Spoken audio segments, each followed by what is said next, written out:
Halo sahabat Intan, ketemu lagi dengan saya Dr. Ade Mede, spesialis anak. Anak ibu mengalami kesulitan makan, mungkin ada iya, ada yang tidak ya. Jika Anda mengalami kesulitan makan, ukur dulu berat badannya, tinggi badannya, tingkat kepalanya, apakah anak ibu mengalami keterlambatan. Nah, jika anak ibu dalam 1 bulan pertama mengalami keterlambatan, kita pantau dulu. Nah, jika sampai 2 bulan sudah mengalami keterlambatan atau berat badan tidak naik, ibu segera bisa mengkonsultasikan ke dokter spesialis anak yang ada di Rumah Sakit Citra Sari Husada. Ya, di sini saya akan melakukan pemeriksaan terhadap anak ibu, baik dari berat badannya usai ulang, tinggi badannya saya ukur kembali ya, dan saya akan melakukan pemeriksaan apakah anak ibu mengalami penyakit-penyakit yang menyebabkan anaknya kekurangan makan. Jadi ingat ya, kekurangan makan itu bukan masalah sepele, jadi bisa aja karena ada menderita penyakit tertentu. Jadi sebelum kita membicarakan masalah gizinya, kita harus periksa dulu apakah anaknya memang menderita penyakitnya. Setelah ternyata kondisinya baik-baik saja, kita akan melanjutkan tentang nutrisi anak ibu. Nanti kita akan konsultasi berikutnya kepada dokter-dokter spesialis anak yang ada di Rumah Sakit Citra Sari Husada. Begitu ya ibu-ibu ya. Terima kasih ibu-ibu. Silakan kalau jika senang video ini, like, komen, dan share video ini ke teman-temannya. Ya, terima kasih.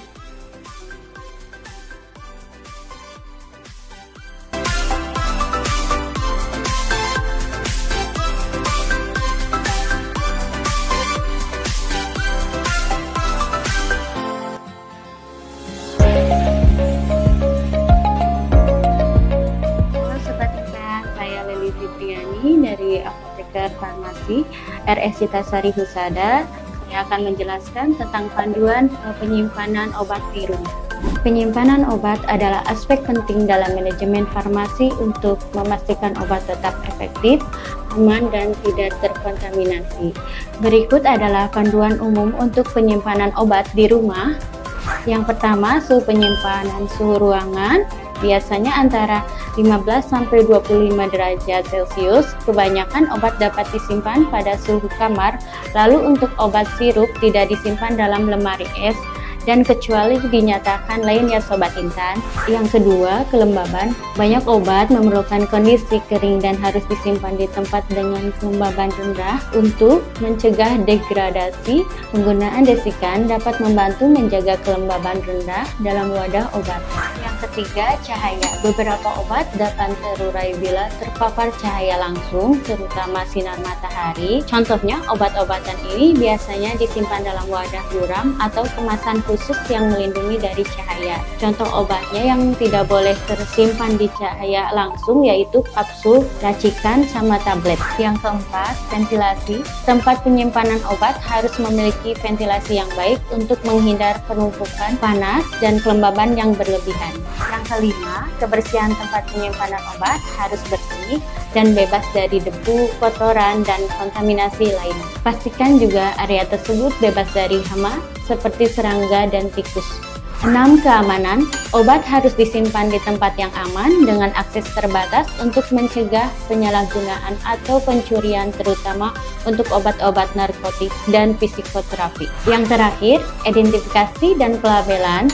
Label jelas, sesuai obat harus diberi label dengan jelas termasuk nama obat, dosis, tanggal kadaluarsa, dan instruksi penyimpanan khusus. Dengan mengikuti panduan ini, Sobat Intan dapat memastikan obat-obat disimpan dengan benar, menjaga kualitas dan efektivitasnya, serta mencegah resiko bagi pasien.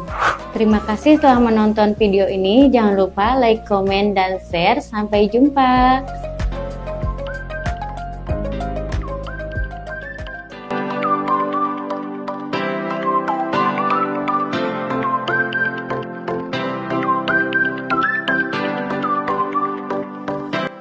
Assalamualaikum warahmatullahi wabarakatuh. Halo sahabat Intan, Perkenalkan, saya Dr. Regina Silvia Kostarina, spesialis kulit dan kelamin. Saat ini saya berpraktek di Rumah Sakit Citra Sari Husada Karawang di bagian dermatovenereologi dan estetika. Kelainan kulit yang dapat terjadi di masa kehamilan secara umum terbagi menjadi 1. Dermatitis, yaitu suatu peradangan pada kulit yang ditandai dengan pecah kemerahan disertai rasa gatal. 2. Stretch mark, yaitu suatu garis-garis putih yang timbul pada kulit akibat peregangan yang terlalu berlebihan. 3. Flek-flek kehitaman pada kulit yang disebut dengan kloasma gravidarum. 4. Dapat timbul juga tumor jinak yang disebut kutil yang berwarna kehitaman di daerah wajah, leher, maupun area badan yang lain. Pencegahan yang dapat dilakukan secara umum antara lain menjaga kebersihan badan dengan mandi secara teratur. 2. Konsumsi makan makanan yang bergizi yang mengandung protein, serat, vitamin, mineral, serta cukup air putih. 3. Menghindari faktor pemicu yang dapat memperberat penyakit tersebut. Dan 4 adalah menjaga kelembaban kulit dengan rajin mengoleskan pelembab setiap hari. Apabila terjadi kelainan-kelainan kulit pada ibu hamil seperti yang tadi telah disebutkan, dapat langsung berkonsultasi ke bagian dermatovenereologi dan estetika Rumah Sakit Citra Sari Husada Karawang pada hari Senin sampai dengan Kamis pukul 9 hingga 12 siang. Jika video ini bermanfaat, jangan lupa like, komen, dan share. Terima kasih. Assalamualaikum warahmatullahi wabarakatuh.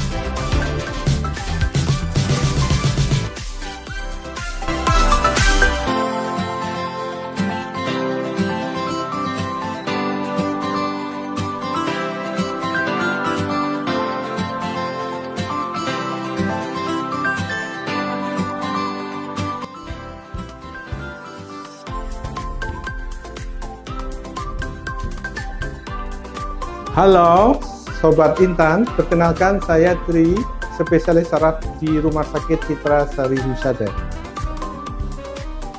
Velpasi adalah kelainan saraf perifer yang terjadi pada saraf wajah yang disebut saraf facialis. Biasanya disebabkan oleh berbagai penyebab, yaitu bisa karena virus, bisa karena metabolik, dan sebagainya.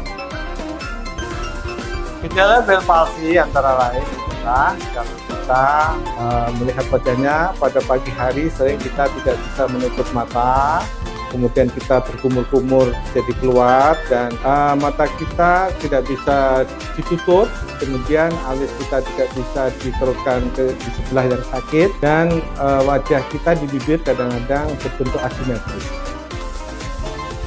Apa itu perbedaan antara Velpasi dan stroke? Velpasi ini disebabkan karena saraf pinggir, kalau stroke disebabkan karena saraf pusat atau sentral. Tanda-tandanya kalau stroke yang terkena adalah hanya gangguan di bibir atau mulut, dan disertai kemungkinan adanya gangguan sensibilitas dan gangguan motorik. Sedangkan untuk Velpasi, yaitu di gangguan perifer ini biasanya ditandai dengan gangguan yang semuanya ada, yaitu kerutan dahi tidak ada, mata tidak bisa menutup, dan terjadi asimetris daripada mulut atau bibir, dan tidak adanya gangguan-gangguan sensibilitas dan motorik.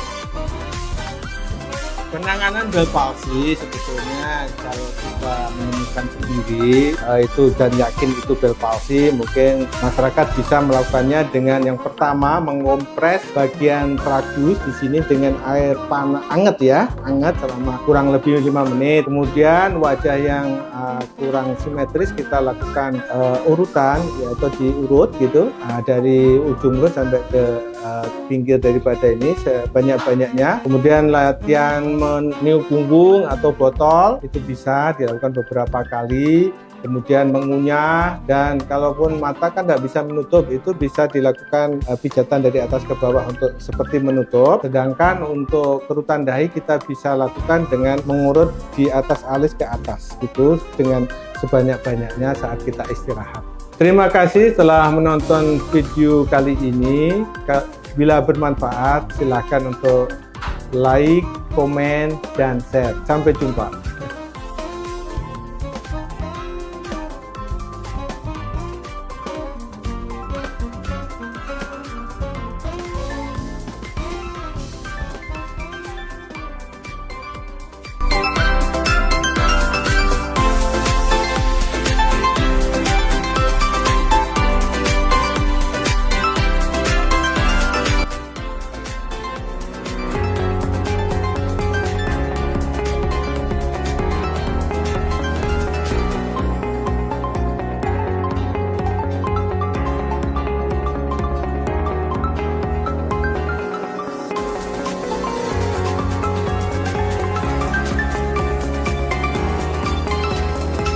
Oke, tetap terus jalannya Pak ya. Kalau ada keluhan, nyeri dada atau sesak napas, Bapak bilang ke kita ya. Kita akan stop tesnya.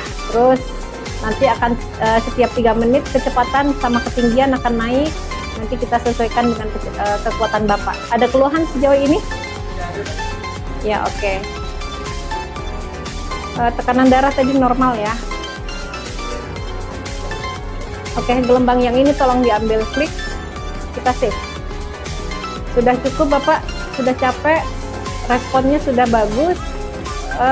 Tidak ada respon iskemi. Oke, kita stop treatment.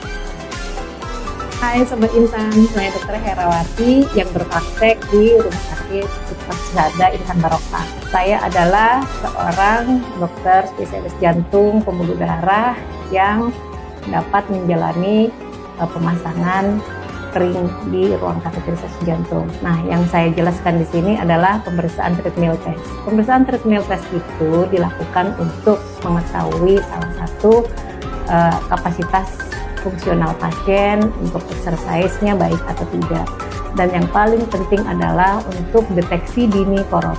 Bagaimana caranya? Caranya adalah dengan merekam listrik jantung pada saat resting dan exercise. Kita bandingkan antara resting dan exercise, apakah ada ST depresi yang merupakan respon iskemi pada pasien tersebut. Apabila ditemukan respon iskemi, maka akan segera kita anjurkan kepada klien atau pasien untuk menindaklanjuti langkah apakah perlu kita evaluasi koronernya. Sekian dari saya, Sobat Intan. Semoga semuanya sehat selalu, sehat untuk jantung Anda.